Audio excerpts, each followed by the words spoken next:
Mas um grupo de senadores, gente, levou adiante. Levaram quanto? Não, pô.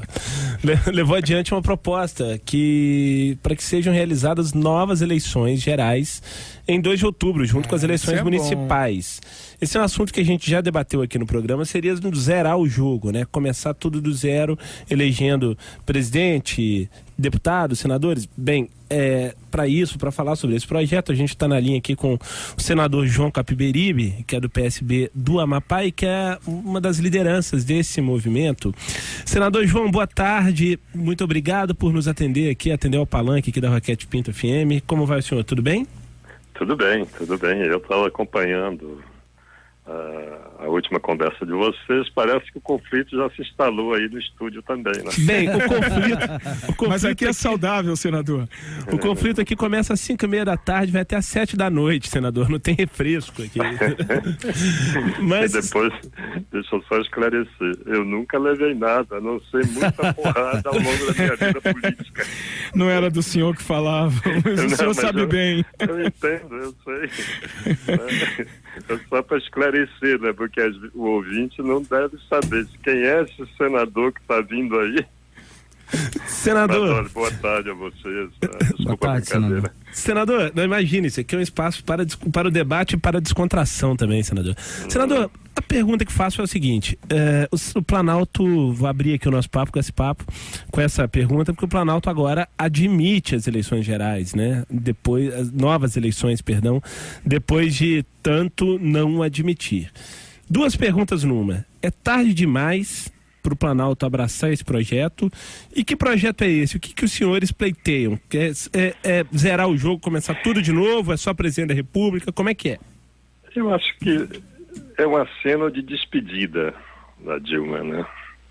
Essa iniciativa, mas não deixa de ser uma boa iniciativa, porque, de qualquer maneira, o processo de cassação do mandato de presidente da República começa com o afastamento dela no dia 11, que certamente o Senado vai promover. O Senado vai afastá-la e aí, então, o Senado tem mais alguns meses para concluir o processo que pode ou não levar à cassação. Eu acho que quando se chega a essa situação, fica claro a falência da representação política. Está falida a nossa representação política, porque nós somos pagos para encaminhar e dar solução aos problemas da sociedade. É inimaginável que se chegue a esse confronto que nós estamos vivendo, a uma opção pelo impeachment, que é a opção pela divisão, pela ampliação da divisão da sociedade, pelo sectarismo político, pelo ódio e a raiva que as pessoas estão tomadas, que termina influenciando as relações familiares, a relação entre amigos nossos. Então, está um clima muito ruim na sociedade brasileira.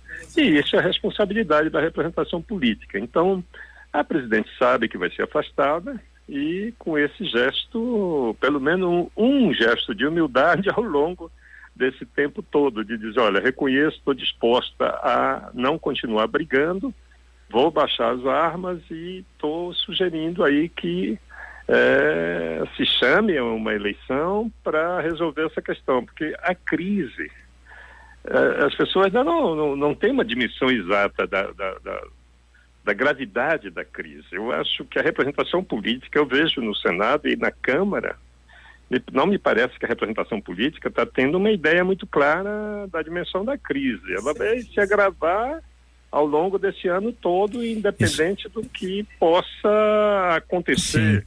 Sai Dilma, entra Temer.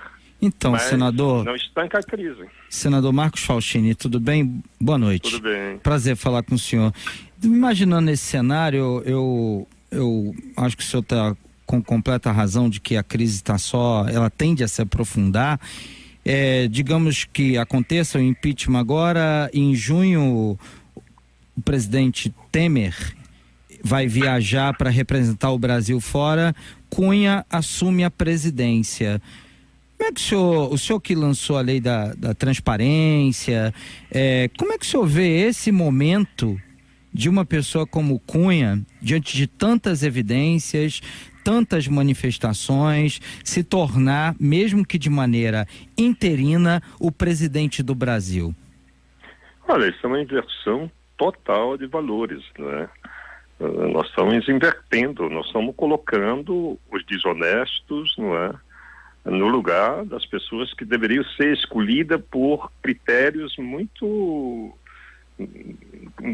bem escolhidas, né? Na verdade, nós estamos colocando gente desonesta para conduzir o país, não é? O Cunha promoveu, na verdade, ele é parte importante da crise política que nós estamos vivendo, porque ele começa o processo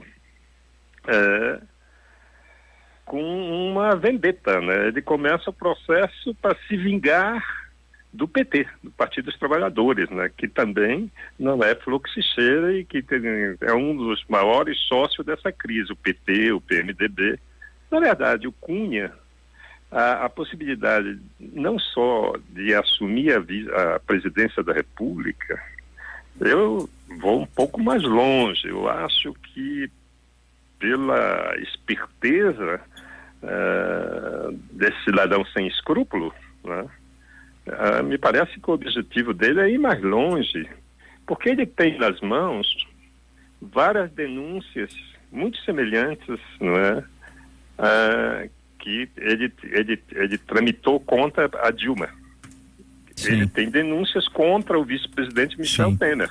Sim, eu acho que ardilosamente nós estamos num House of Cards que ele pode a qualquer momento, inclusive, denunciar o Temer e se tornar presidente por eleição indireta a partir de janeiro do ano que vem. Olha, ele pode inclusive assumir ainda esse ano, né? Porque para ele promover o impeachment do Temer, não demora muito. Quanto tempo levou para ele impeachment a Dilma? Senador, que era o grande obstáculo dele. Então, ele não tem limites. Esse cidadão, ele não tem limites pelo tamanho dos crimes que ele cometeu, porque cada dia aparece uma nova denúncia junto ao Supremo. E outra coisa, esse recuo do Supremo me parece estranhíssimo, não é? Porque os três poderes, eles terminam um controlando o outro. Mas o Cunha não tem controle, não tem limites. Senador, o vice-presidente Michel Temer diz que vai fazer um governo no chão do Salão Verde, no chão do Salão Azul, conversando diretamente com os parlamentares no Congresso Federal, estabelecendo um contato direto. Sabemos que o grande líder ali, que tem uma belíssima bancada de pelo menos 2 centenas de deputados, Eduardo Cunha. Eduardo Cunha e Michel Temer como forças políticas dentro do Congresso, dentro da Câmara, poder de influência deputado a deputado. Quem ganha essa batalha de espadas? Olha, é o Cunha, não tenho a menor dúvida. Ele é o maestro, não é, dessa orquestra da crise política que aprofunda a crise econômica. E não, veja, eu já me adiantei, vou repetir, eu tenho insistido há 2 meses que eu venho subindo na tribuna para repetir a mesma coisa, que a gente precisa estabelecer uma negociação. Eu nunca vi sairmos de uma crise, qualquer país sair de uma crise sem um amplo entendimento, numa crise da dimensão da crise brasileira, sem um amplo entendimento. Então, enquanto isso estiver na mão do Cunha como condutor, né, e também da equipe que o Temer está montando, veja, eu me resguardei até tomar conhecimento, porque eu queria ver qual seria a cara do governo Temer. Agora, e a cara do governo Temer é a cara do Padilha, do Gedel, não é? Moreira Franco. Agora, senador, como é que Romero Jucá. Uma dúvida aqui, senador. Como é que um deputado carioca consegue influenciar deputados de todas as regiões do país. Como é que líderes locais como o senhor não conseguem disputar isso dentro da Câmara? Não é uma crítica que eu estou fazendo ao senhor, é uma tentativa de entender como essa figura desse deputado conseguiu arregimentar uma tropa de choque tão grande que os votos que ele teve na Câmara foram os mesmos da eleição dele. Como é que isso acontece? Ou essa pergunta é o que é e quais são os poderes misteriosos, de onde vêm esses poderes misteriosos de Eduardo Cunha, né, poderia Faustino? também resumir qual moeda ele usa, né? Dinheiro. Dólar. Como é que funciona essa operação, senador? Dinheiro como? Olha, o Eunício Oliveira, que é o tesoureiro do PSB, me falou. Ele disse, olha, eu não estou na Lava Jato. Não é? Que, aliás, é muito raro os políticos que não estão na Lava Jato. Né? Está ficando cada dia mais raro. Mas ele me disse, eu não estou na Lava Jato. E eu transferi recursos por ordem do Cunha para vários estados brasileiros. Então, o Cunha financiou campanhas de mais de 100 deputados federais. Né? Senador, quem foi esse parlamentar? O senador Eunício Oliveira. Certo. Ele me disse, a gente estava conversando, porque a minha... Transferiu como, senador? Essas transferências pelo fundo partidário. É só levantar pelo fundo partidário quais foram os deputados federais eleitos e não eleitos em todo o Brasil que receberam transferência do PMDB. Então o Cunha era um arrecadador. E ele, então, essa arrecadação era feita diretamente na conta do nacional do partido. E de lá ele determinava para quem deveria ser transferido esse recurso. Então, ele não apenas para deputados do PMDB, né? Para outros também. Não, de várias bancadas, de vários partidos, entende? De várias matrizes, inclusive, não é? Então ele já chegou nessa reeleição dele com um poder gigantesco. Ele elegeu muitos deputados em todo o Brasil. E aí foi mais simples costurar, porque a base da política brasileira é o fisiologismo, é o dando que se recebe, é uma coisa vergonhosa. Né? Se você ousa desafiar esse comportamento, você é tratado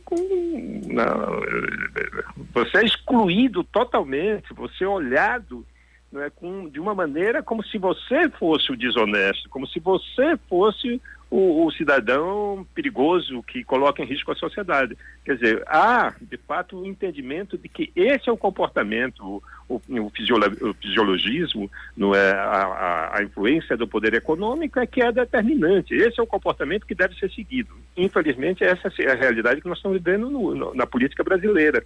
Né? E isso decretou a falência, não é?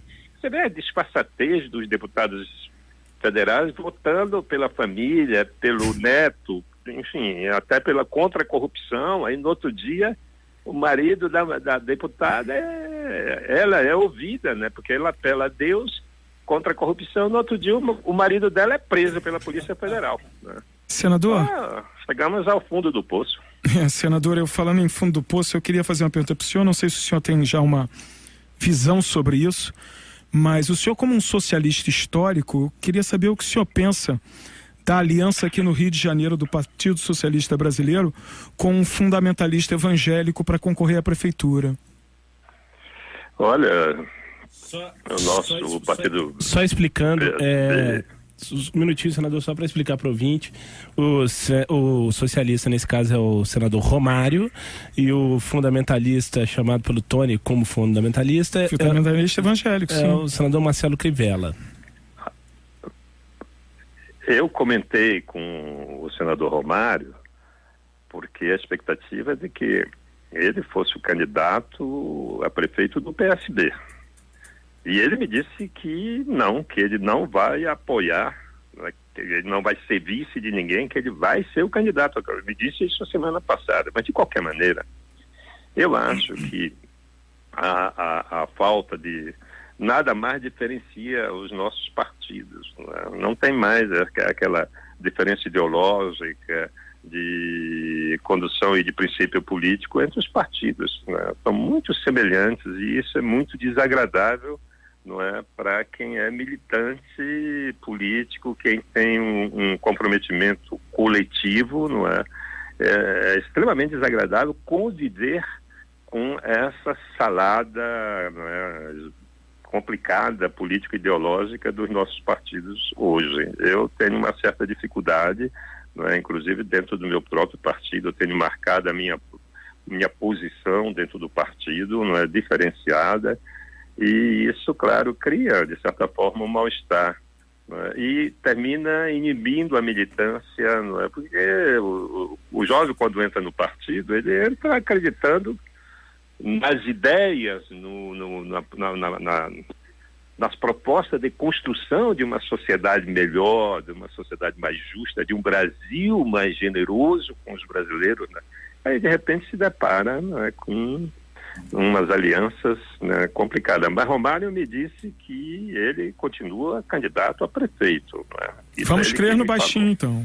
Senador. Olha, a minha expectativa, inclusive, eu torço muito por ele. Eu votei nele, por isso que eu estou preocupado. Eu sugeri a ele que ele transforme o Mestre Sala e a Porta-Bandeira no Bob e, como é o nome da outra, aquelas duas bonequinhas americanas que fazem um sucesso enorme. Barbie quem? É Barbie e o Bob. Então seria o Mestre Sala e a Porta-Bandeira para fazer uma série, né, contando a história social, né, não só do samba, mas também, né, da formação da sociedade brasileira. Eu acho que seria uma representação simbólica do Rio de Janeiro e do Brasil, né? Pois Ele gostou da ideia. A Barbie, o Bob, o Ken, né? Seria o Mestre Sala e a Porta-Bandeira, né? Pega um nome muito comum, da Sarinha. Tem uma série de famosas Porta-Bandeira do Rio de Janeiro. Porque quando eles dançam, eles parecem flutuar na avenida. Pelo menos essa sensação que me dá quando eu os vejo dançando. Então essa leveza, ela é representativa do povo carioca. O povo carioca, para mim, a imagem que eu tenho do povo carioca é uma imagem de leveza, né, de gente afável. Não sei se eu me equivoco, mas eu tenho essa imagem. Acho que o senhor não vem ao Rio há muito tempo, é isso. Não, o Tony é um pessimista, eu concordo com o senhor, senador. Agora, para finalizar, o senhor deu esse tom poético aqui em entrevista, nesse final, e o senhor vinha de um discurso bastante cético sobre os partidos políticos, né? Que estão todos muito iguais, né? E o que a gente percebe nos movimentos agora é exatamente isso. Sai Dilma, entra Temer, o que se negocia são cargos, o que se quer é boca, né? O que se quer é boquinha para colocar algum ou alguém no bolso, né? Há alguma alternativa para a política brasileira? Há projeto na política brasileira ou morreu? Tem que jogar uma bomba e começar de novo? Nós temos que reinventar. Eu acho que há um esgotamento. E o PT, o Lula principalmente, ele é o grande responsável pelo esgotamento do avanço político da sociedade, né? Eles deram uma contribuição para o atraso gigantesco, né? Então nós temos que repensar em torno, eu diria, da república, não é? Como é que uma sociedade como a nossa, que é uma economia de grande representação no mundo globalizado e com uma carga tributária elevada, a gente se permite, não é, esse tipo de comportamento da representação política de desvio de fortunas. Eu acredito, eu tenho colocado com muito ênfase e tenho discutido muita necessidade, não apenas da transparência, porque a transparência já é uma realidade no nosso país, mas do controle social. A sociedade brasileira não pode confiar na sua representação política e nas suas instituições para exercer controle do seu dinheiro. Então, nós temos que ensinar a sociedade a fazer o acompanhamento dos gastos públicos e também recorrer, sempre que houver dúvidas, a quem de direito. Eu acho que o Ministério Público, ao longo desses anos, ele se consolidou como instituição.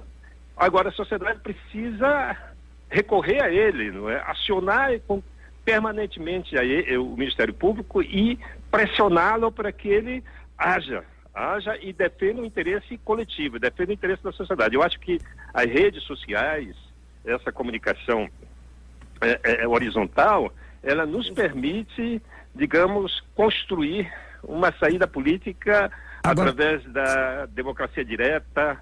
Não é? Eu acho então, que nós senador, então o caminho é uma reforma política com uma constituinte para isso, não? Olha, eu estou defendendo a eleição direta, você sabe, eleição Sim. agora. O que é que eu penso? Eu não sei se eu sou um otimista incorrigível, mas eu acho que uma campanha eleitoral nesse momento... Mas com as mesmas estruturas econômicas do poder econômico, o senhor acha que não vai botar novamente as mesmas pessoas e as mesmas estruturas lá? Eu acredito o seguinte, se a gente conseguisse, que eu acho que não é uma tarefa simples, nós teríamos o seguinte debate: debater reforma política, debater a crise econômica. Os candidatos teriam que mostrar claramente como sair da crise, e eles seriam eleitos com uma força tamanha que, ao assumir o governo, na hora que ele mandasse as propostas de reforma e esse Congresso não atender, ele teria autoridade para, aí sim, chamar uma eleição geral e uma nova Constituição no país. Entendi. Mas isso é no limite, né?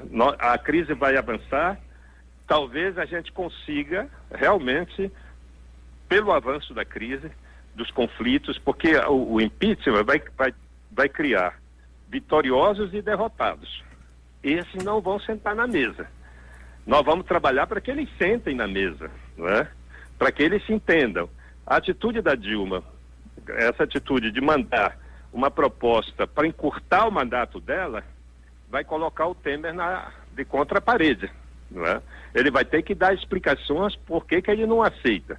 Porque fica uma disputa parece disputa de facção esse negócio, né? Sai um, entra outro, mas entra com os mesmos comportamentos. Então eu acho que uma eleição seria uma saculejada geral, nem que seja para presidente e vice, mas que iria ter uma discussão enorme e um exemplo vai ficar para a história.